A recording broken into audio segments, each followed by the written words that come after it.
नमस्कार, अभिजित भारत मधून मी रोशनी लोखंडे आणि आपण बघत आहात AR-IPL प्रस्तुत न्यूज वाइब्स। नागपूर पोलिसांनी पाळीव कुत्र्यांना घराबाहेर फिरवण्यासाठी नवीन नियम लागू केले आहेत।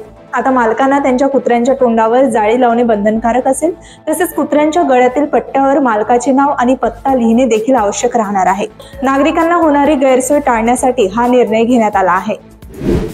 पालघर जिल्ह्यातील विरार येथील एका इमारतीत वाढदिवस सुरू असताना अचानक इमारत कोसळली। या अपघातात अनेकांचा ढिगाऱ्याखाली दबून मृत्यू तर अनेक जण जखमी झाले आहेत। अपघाताच्या वेळी इमारतीच्या 4थ्या मजल्यावर एका मुलाच्या पहिल्या वाढदिवसाची पार्टी सुरू होती। या अपघातात त्या मुलाचा त्याच्या कुटुंबियासह मृत्यू झाला आहे। झारखंड सरकारकडून राज्यातील वाळू आणि मातीतून मिळणाऱ्या महसुलात विक्रमी वाढ होण्याची शक्यता वर्तवली जात आहे।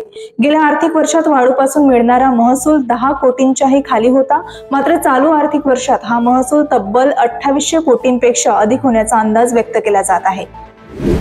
अमेरिकेतील मिनेसोटा राज्यातील मिनियापोलिस शहरातील ॲन्युन्सिएशन कॅथोलिक स्कूलमध्ये भीषण गोळीबाराची घटना घडली आहे।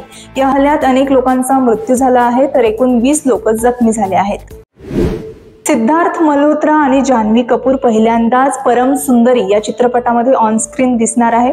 त्यांचा बहुप्रतीक्षित चित्रपट 29 ऑगस्ट रोजी प्रेक्षकांच्या भेटीला येणार आहे। रिलीज पूर्वी मुंबईत या चित्रपटाची खास स्क्रीनिंग आयोजित करण्यात आली होती।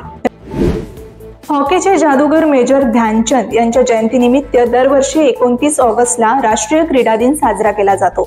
त्यामुळे भारत 29 ते 31 ऑगस्ट दरम्यान 3 दिवसीय फिटनेस आंदोलन साजरा करणार आहे। फिट इंडिया मिशन अंतर्गत ही मोहीम राबवली जाणार आहे। तर देश आणि दुनियेतील घडामोडी आपण बघितल्या। पुन्हा भेटूया नवीन घडामोडींसह। तोपर्यंत बघत रहा अभिजित भारत। अभिजित भारत, पहुंचे हर खबर तक।